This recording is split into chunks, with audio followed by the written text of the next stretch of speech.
Hello everyone, I hope you're all doing excellently well. Today is a very special day for me and I get to smile, which is great. And I suppose that's all I want to say.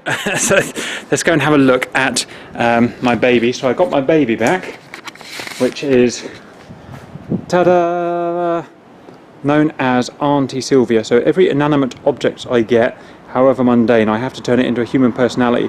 And so this is Aunty Silvia. So I have to tell you the story behind Aunty Silvia. I would go outside where we could get better optics, but it's really windy and it will sound terrible, so I won't. Right, where do we start? So Aunty Silvia has been stocked, and this is no relation to Aunty Static, by the way, has been in storage around a friend's farm for the last 4 years, and this is pretty much the first time I've got to get it back. I've got it back now today. It's just arrived on a low loader, and I got to put it in my garage, which is great. And we've got a whole series of jobs that we need to do to get her back on the road. Obviously, she's a bit under the weather at the moment. So where are we? 2020 now. 2004, when she was 10 years old, 1994 car. By the way, this is a 1994 Sil80. It was a 1994. It was born as a 1994 180SX Nissan. I converted it into a Sil80 when I had a rather nasty incident, and I destroyed the front end of the car, and I replaced the front end from a PS13, a different type of car, and it's now called a Sil80, which is a mixture between a Silvia and a Nissan 180X. So the front is Silvia. That's the Silvia front end, which is a different thing to a 180SX, and everything past kind of the rear, the front wheel, no, everything past about there backwards is a 180SX. We're a special car. So I started in 2004. My younger brother imported this into the country from Japan, where it was made and only sold in Japan, and he used it for 5 to 6 years and modified it, and it was in a magazine. I'll try and get that before the end of this video to show you the magazine. And he then sold it in about 2010. It was then gone for 2 years, at which point it went through 2 owners in 2 years, at which point I tracked it down. I saw it on a not an advert per se, but on a forum, on the SXOC forum, and tracked it down, and I went and got it back because I wanted it back in the family. It's been back in the family ever since. I've had it since then, since about 2012, I'd guess. It's now 2012. I've had it for about 8 years, I guess. Had it for 4 years, crashed it, then modified it. As we can see here, just about everything that's done here is done by myself, more or less. And then for the last 4 years, it's been in storage. I haven't been able to get to it because I've had 3 years or so living at Alison's house, Alison's mother's house, where I couldn't get to it, and another year before then of illness, where I couldn't really drive or do anything. So I finally got it back now, and I'm well enough that I can do work on it and try and get it back on the road. It's currently not road legal, and we'll talk about what jobs need doing it, and we'll go through that as we go. So it is a Sil80. Yes, it is a Sil80. It's a kind of fabricated by myself, and we'll go through the specification. There's almost nothing from this car that is standard, that came with the standard car, apart from the monocoque and the glass, and even some of the glass is not standard. So maybe we'll do outside first. So let's go back and have a look. So the front bumper is Fiberglass Vertex kit for PS13. Front lights are for an original PS13. Note, they are the projector, no, let me get this right, they are the round projector rather than the brick lights. I prefer projectors. Let me know whether you prefer bricks. I think the older ones are bricks, the newer ones are projectors. Glass. Side lights are aftermarket. Fenders are plus 20mm for PS13 fiberglass there as well, plus 20mm. Bonnet is only, well, it's meant to be a temporary edition. It's been on there 8 years now, but it's meant to be a temporary PS13 original bonnet, and it's had the vent louver added, the cooling, and it's in crap shape. I just painted it quickly with a spray can. It's all damaged around here. You can see it all dented around here. Again, it's only meant to be temporary. Wheels are rotor. They are the Works Emotion copies. They're rotor, cheap copies. Must have cost about £1,000, something like that, with tyres. 18-inch plus. I can't remember the offset now, so I'm not even going to pretend to say it. And then 9J. 18-inch, with probably Falcon tyres. I can't remember, they're so old, they need seriously refurbing. Body kit, side skirts, Vertex fiberglass, plus 50mm rear O fenders for the quarters. They are fiberglass. Basically everything here is fiberglass now, been replaced from metal to fiberglass. Came from a company somewhere in England up the north, I can't remember. Always had problems, need some help. I fitted it myself rather than paying a mechanic to do it, because simply, well, money's always been tight for me in one form or another. And I had to end up bolting it on. Can you see these bolts, which are not the desired effect, but I don't know how to get rid of them, because I couldn't get the glue to stick down, the body glue. So that's a problem we need to look at. Bolted it down to the bottom as well. We've got rear Vertex fiberglass bumper that's been smashed up several times and repaired by me, same as the front bumper.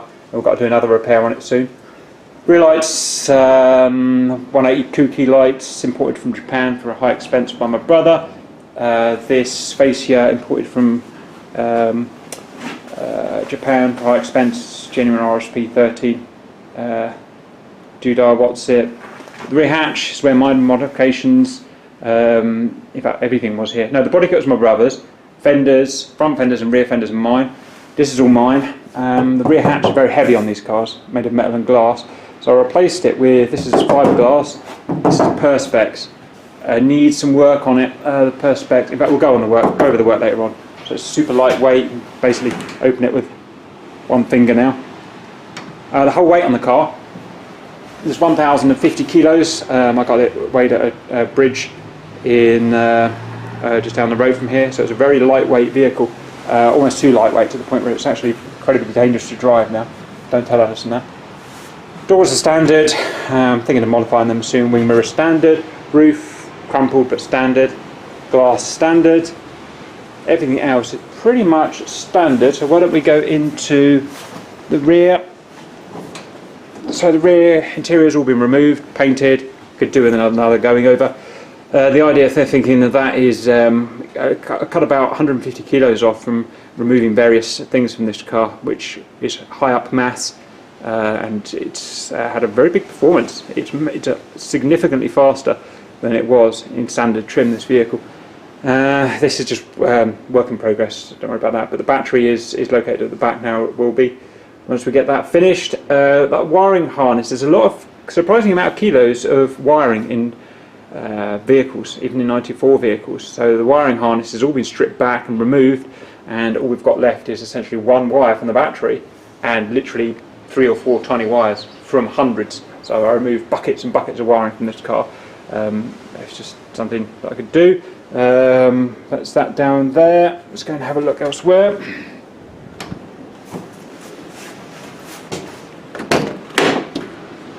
Ping. So in here, the original dash is standard. Could do with a bit of work, but it's okay. I've got pods up here for the boost of the turbo. You probably can't see them at the moment. We've got oil pressure there, which is actually really useful things for an old car, which is liable to have leaks. Just a generic racing steering wheel I put on, remove the horn and various other stuff. Original disc gauges, the clusters, all original but need work. A lot of it's not working. You know, 25-year-old car that's been driven. You know, this is not a you know, this is not a, I don't want to say well looked after. It's a well looked after car, but it's been used. You know, it's been used significantly. It's got 85,000 miles on it, about 140,000 kilometers. All the scraps removed, de-wired. Just got the climate control, which still works amazingly. That's that. As you can see, this comes from a drift type vehicle. This is a drift car at the end of the day. It's not used for drifting, it's not used for anything, but that is what it is. It's a drift handbrake modification. These seats, I've had various seats in here over the time. Comfort is always a problem for me because my body is in pretty shit shape.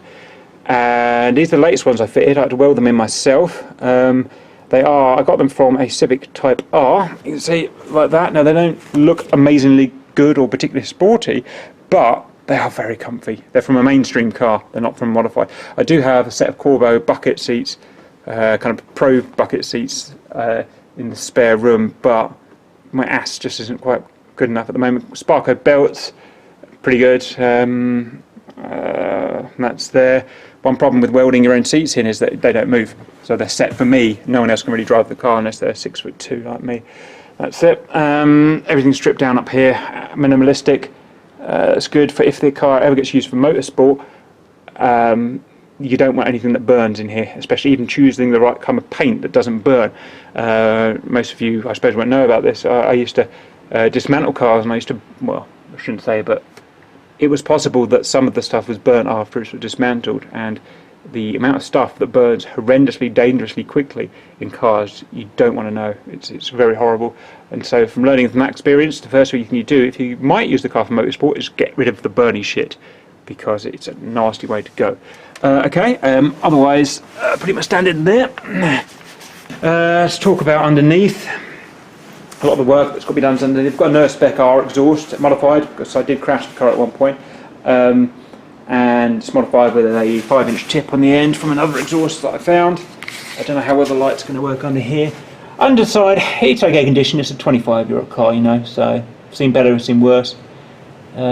Standard diff needs replacing. Suspension is Apex adjustable arms all over, apart from the lower control arms. Probably won't be able to get shot from that because the it's all pretty tight in here, as you can see. No, I'm not going to be able to really show you. So we've got adjustable arms all over apart from the lower controls, which, to be honest, unless you're a really big modifier, you best just keep it standard and just, you know, clean them up and service them. So that's how I go. Rear brakes are from a Nissan 200 SX S14A. They're good for drifting because the handbrake is in the caliper rather than internal drum on the discs here. So they're drifting brakes basically. They're okay. I'll have to rebuild them soon because they're getting pretty old. And NAF, locking coils on the rear subframe. It's just a happy, easy modification. I used to have another car like this. I'll try and find some pictures of it. It was like this, but much more extreme. This is the car when I learnt how bad going extreme is. So I had an S14 200 SX that went up way above 400 horsepower. It was stripped down like this, but even more extreme. I was cutting panels out of it and stuff like that. Suspension was rock fucking bottom. Bushes removed, you know, it's rose jointed, seriously hardcore piece of equipment that car was. And I went on just before I got sick, I went on a holidays, I suppose is sort of the right word, 2,000 mile Gumball, that's it, Gumball. It's very expensive but also very good, and we went with my £2,000, $3,000 Nissan. I've probably still got the picture somewhere with, you know, supercars, Ferraris, Lamborghinis, £250,000 stuff, and it was just as fast as them. It was amazingly good vehicle. What it lacked was comfort. It was horrendously uncomfortable to the point where me and the co-pilot became properly sick from it, because it was just you can't do 2,000 miles on it. No one could do that. It was horrendous.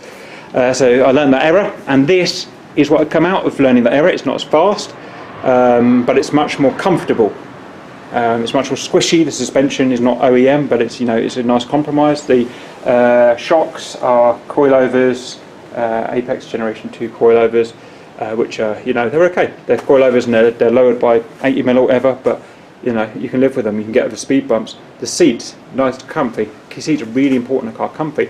Yes, it's stripped down, but look, it's got the original dash and stuff. My car didn't even have a dash and stuff like that, you know, it was properly stripped down. It's got a heater in it. My original car didn't have a heater in it. I've stripped everything out of it to make it as light as possible. So these things make a car so much easier to live with. And this, you could drive it as a daily if you really wanted. I did for about a year when my Clio went off the road because the engine, the intake valve smashed up. I drove this around for a year, which I wish I didn't, because then that's when it took most of its abuse in that year, not from driving, but from all the stuff I was carrying in it. I really damaged a lot of the inside, the interior, the perspex, you know, so never mind. Everything can be repaired. Entropy can be reversed with enough human effort. Front suspension, standard subframe, standard fittings, standard. No, they're not standard. No, they're not standard. I said the lower control arms are standard. They're not. The lower control arms, although they're not aftermarket, are from an S14, which is 20mm, 50mm wider there, 25mm wider there. Something like that. It's been a long time since I looked at this. S14 front control arms here. All the other arms are adjustable apex. We may, see what I mean in here. You see that arm there. You see a little bit of blue on it. You can see that is it's aftermarket adjustable stuff. It means you can set your camber, you can set your toe, you can set your offset, you can set everything here to mean you get just the right. Now that's a very non-aggressive offset, you'd agree. Again, I've learned, I've had a car with aggressive offset and aggressive camber, inverse camber, but now I've just gone for 1.5 degrees here and just a little bit of offset, as you can see. It's not aggressive. And at the rear there, almost zero camber to get all of the cord of the tyre on the ground, because comfort, to be honest, just comfort. This is all my stuff. I built all of this, painted all of this, but it needs redoing. As you can see, it's pretty shit. That's that. It's done a prop shaft. The prop shaft has chewed itself to bits when I put the wrong fucking differential on the car because I'm a dick. We've got to look at that. The gearbox is chewed up. We need to go and repair that. Needs doing. We'll work on that. Drive shaft original. I don't know what we'll do on the diff yet. I'm open to sensible operations within budget. And when I say within budget, I mean basically nothing. So stuff that we can get for free. This guy here is from a louvered from something, it's aftermarket. Here we go. Here's the heart of the operation. Just stand by while I try and find whatever I used to use for the prop. I must use that, I guess. Where would that have gone? Up here, maybe? Long time since I've even looked in this engine bay, and you can tell by how dirty it is. This used to be a loved engine bay, chrome bling, you know, the kind of thing I'm sure you can imagine from magazines, but it's been sitting in a warehouse for 4 years. What we've got here is one of my favourite engines of all time. So I've worked on lots of engines.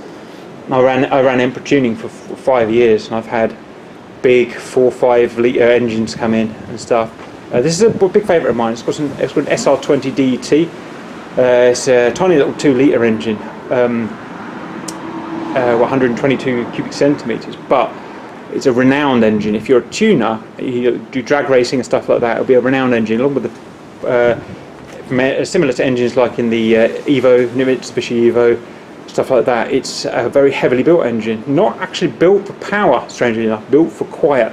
Nissan built this engine for quiet. It's aluminium block head and skirt, but it was built very thick, made it a bit expensive, and it made it quiet, but also it made it very good at handling high pressures, and therefore you can tune this engine up to very high horsepower with reliability without even modifying it. Sounds crazy, or modifying the tool block. So this is very low modification because this car just can't handle a lot of power. It's too light, too skitty as it is, and I don't want another powerful car. So at 302 horsepower, just at the fly here, probably about 260 or something at the wheels. That's just right for me. I'm not a very good driver, like I'm not a very good pilot. However, this engine will happily renowned for doing 450 horsepower at the fly without modification. If you want to go higher than that and have some endurance, then you're going to go in and you're going to change your pistons and your internals. But that's why it's so renowned. Now, this car and the engine was very cheap when I got it.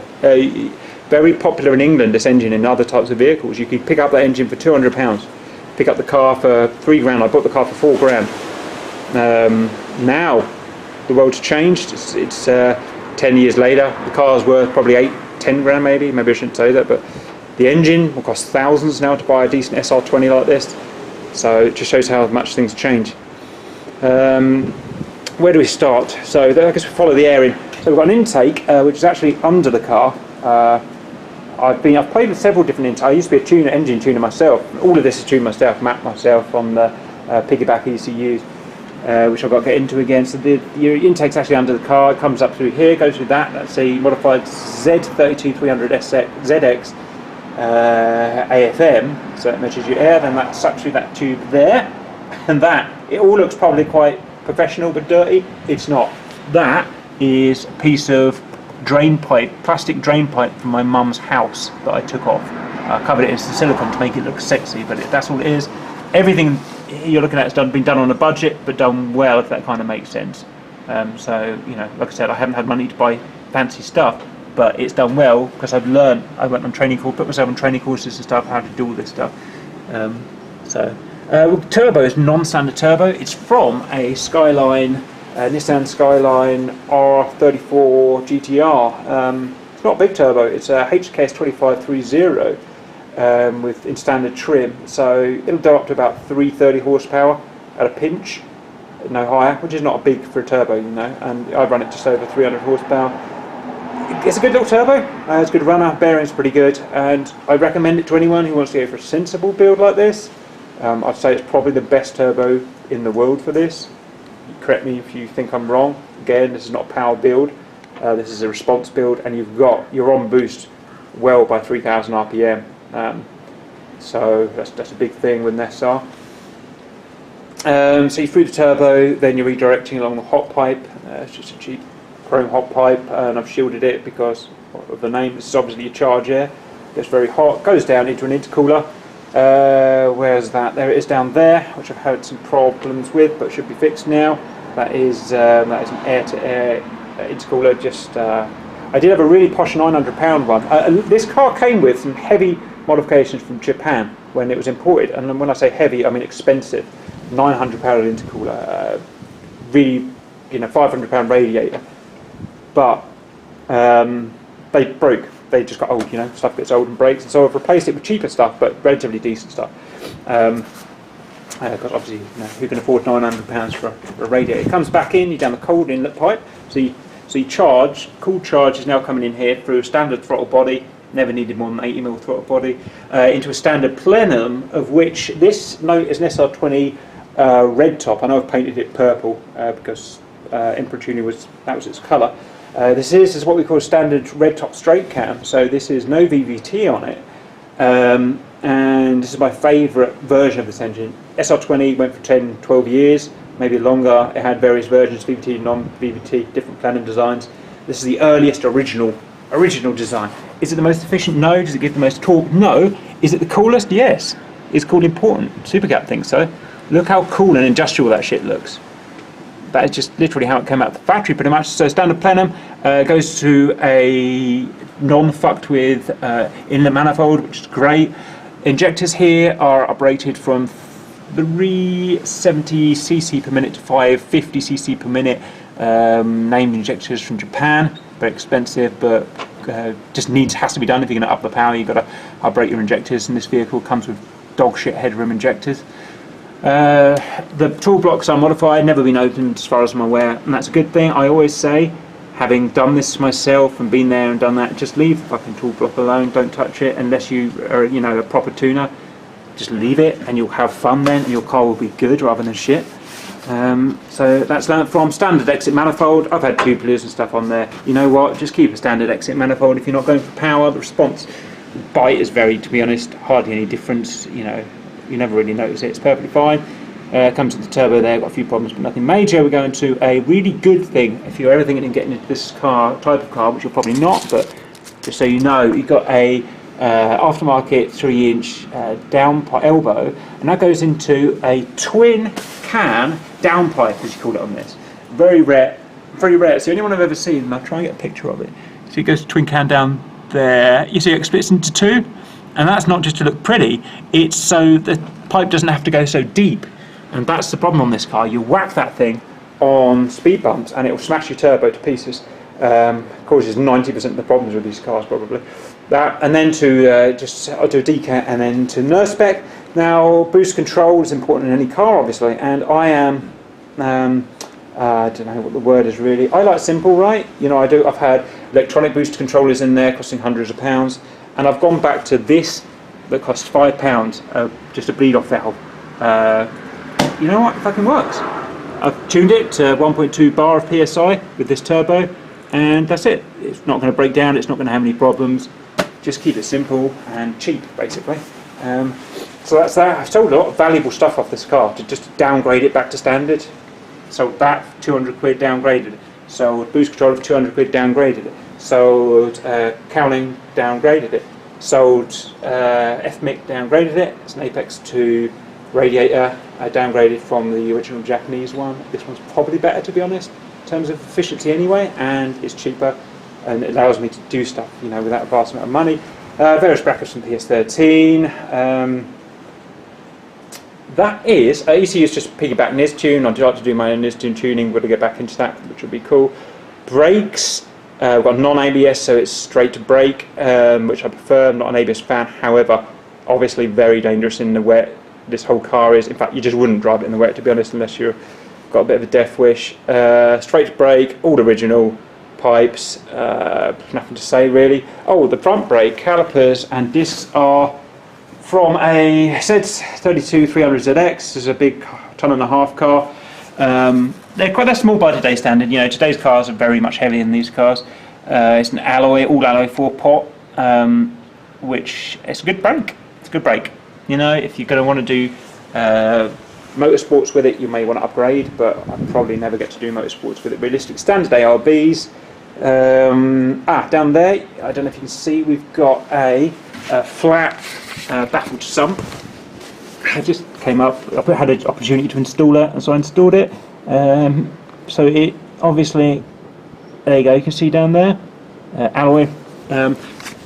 Obviously it's good for G-forces if you're going to go drifting or whatnot. Like I said, I'll probably never do that. The best thing is it doesn't stick as low as an OE sump, so there's no chance of battering it on something. And like I said, realistically, the biggest chance you've got of killing your car, apart from crashing it with a lowered car like this, is battering it on fucking bricks in the road and speed bumps and stuff. So that's a great investment, and I've had no problems with it.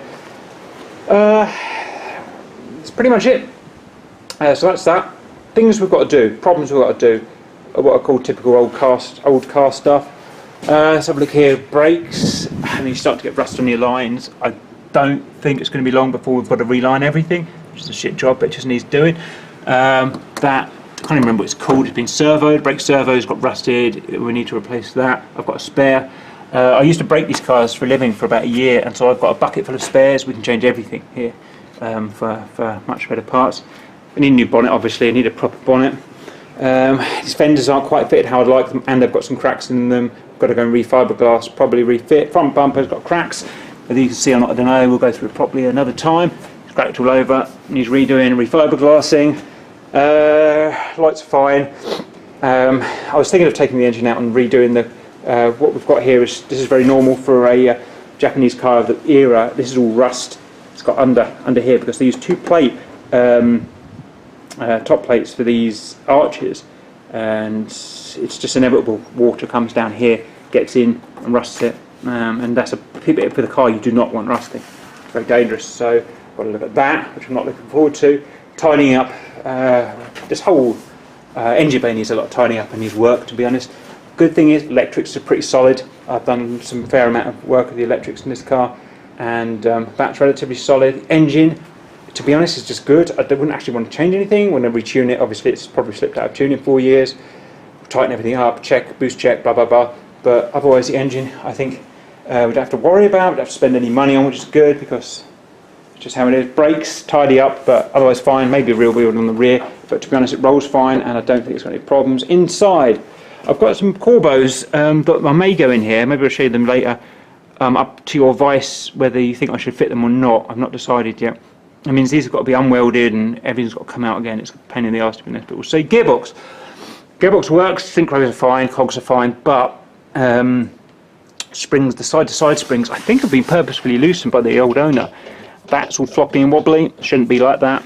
The rear of the gearbox needs coming apart, and we've got to change those springs. Handbrake, to be honest, is fine. All are fine. Electrics in here are fine. Bodywork is the main stuff we've got to do. Where do we start? Perspex, it's scratched from use. I used to keep a lot of stuff in here. It needs unscratching because these are hard to get hold of now. Roof is dented to shit. If you can see that big dent in the middle, that's from the crash. Maybe you can, maybe you can't. It's there basically, about the size of a kind of melon. A dent in, I've got another dent around here somewhere I need to sort in. Rusted at the top here. I mean, the car's been used, like I said, it's an enthusiast car. All of this I've stripped off recently. It is bare metal now. I'm taking the seals out around here. The reason is it got rusty because my brother is a complete twat. When he had the car, he forgot to do those locks. Had a different bonnet at the time, but he forgot to do those locks up. Drove it at the motorway at top speed. The bonnet flipped up, smashed here, and wrote all the kind of front of this off. Took it to a body shop who did a repair, shit repair basically, and it's gone rusty. So I've got to redo all that, which is going to be a pain in the fucking arse. All this just needs resorting, otherwise the windows are good. Fenders, rear fenders, not happy with them. The position is actually okay, better than, looking at it now, it's better than I thought. It needs tidying up. You know, this is basically raw kind of rubber shit that I put on there, you know, to make it stick. I've had all sorts of problems making it stick. It needs cleaning up and needs filling. And to be honest, I need your advice because I haven't got a clue how to do it. All this needs cleaning up. We need a way of removing or hiding the bolts. Probably can't take them out now because my ability to glue this shit on is just not good enough. So I was thinking covering them up with 2mm of filler all the way over, yeah? See what I mean? Like that. However, it's beyond my skill bracket and I'm going to need some help with that. Cleaning up, all the shit needs cleaning up. This is all the rubber filler that I've used down here at the edges. All needs clearing up around here. Rear bumper needs coming off. We've got some repairs. We've got a couple of cracks that I won't be able to show you because of the light. We've got some scratches in here that need doing. This needs repainting. I'll do that probably in the next few days. Same thing over the other side here. Which we're doing down here. Cracked during the crash. I cracked some of the skirts. Then you're taking off and redoing. Got a few minor dents in the drawers. I'd like to get them sorted. Good thing is because the panels are off, it's easy to get to, so we can de-dent them.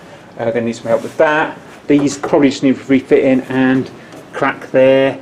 You see what goes in there, that's not right, that needs redoing. I'd like to get it up to a nice spec if possible. Bonnet, just buying a new bonnet, so I'm not going to worry about that. That needs doing. Welding needs doing. I may or may not be able to show you, it's failed its first MOT. Unfortunately, it's just got to that age where, you know, it's not been cherished. It's, you know, it's not been a cherished car. It's left outside, and you probably can't see it. There are holes that go right through to the ground because it's rusted through. Simple as that. I've seen worse. I've seen better, but it needs rewelding, patching down there in several places, and we need to go through and do that. Probably beyond my skill limit, but we'll probably learn together as we go. So the welding needs doing, bodywork needs doing. Engine needs cleaning up, tidying, retuning, and doing. Small problem with the tuners. I forgot to do the idle, so it stalls on idle. So we need to. It's just something I never got around to doing. We've got to do that. Maybe seats. What else have we got? Paint. Oh, you're probably thinking it looks like a piece of shit. Yeah, paint. Problem with paint is it costs money. Obviously, I can't paint a car myself properly. This is all everything you've seen on this car is my paint, but it's shit. You know, look. You see that shit? You know, it's all spray brush stuff from a eBay shop. It's not proper paint, and it's not cured and whatnot. It will need painting or wrapping at some point, so I may just have to save, maybe prep it. Maybe we'll prep it here, save up the money and get it wrapped professionally. I don't know. I'm open to your ideas. The problem is if you want to get a proper paint job, it's £2,000-3,000. You know, it's never going to happen realistically. That's that. A few odds and sods. Need to repair the bezel in the cockpit. We'll take that apart and just be some basic electrics, and still just be some with these old cars, 25-year-old cars, water when they've been left outside for 25 years, water gets in the electrics, it goes funny, and the electrics stop working, so we need to just take that apart. That'll be fine. Underneath, I've talked about that. Suspension is okay at the moment. There's nothing really wrong with the suspension. However, at some point we will be refurbing. It does need a new diff. The reason is it came with a welded diff, which is a bitch, so I got rid of that. I put a diff from an old car, however it's big, high mileage diff. Just, you know, it's a 50 quid diff at the end of the day.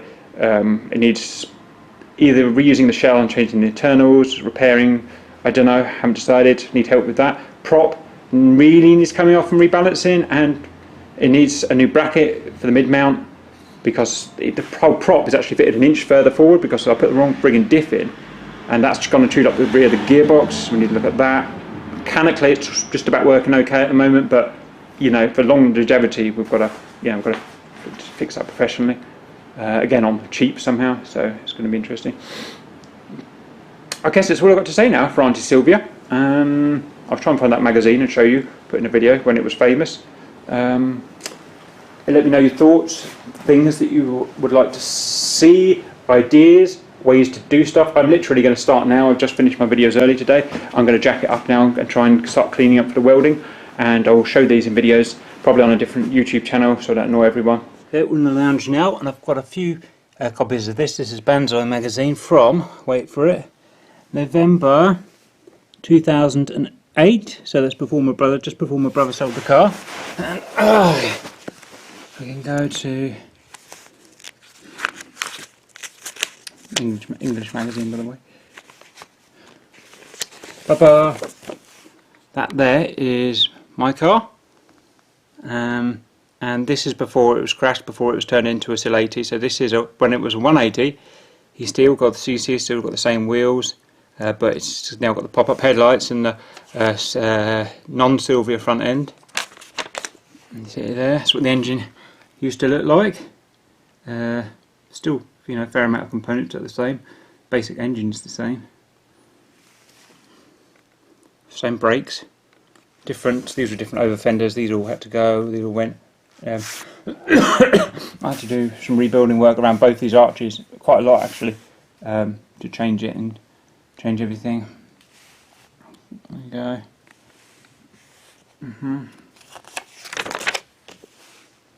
Still got more or less the same rear end. Got a big old whale tail spoiler on it. Bride seats. Unfortunately, I just can't handle bride seats anymore. Interior. A car with interior in. Crazy, I know. He had a big SXOC thread following everything, and I've kind of taken over that there. That's in there, looking rather young. And that's it. And that's the end of the story. I shall update you when we do more.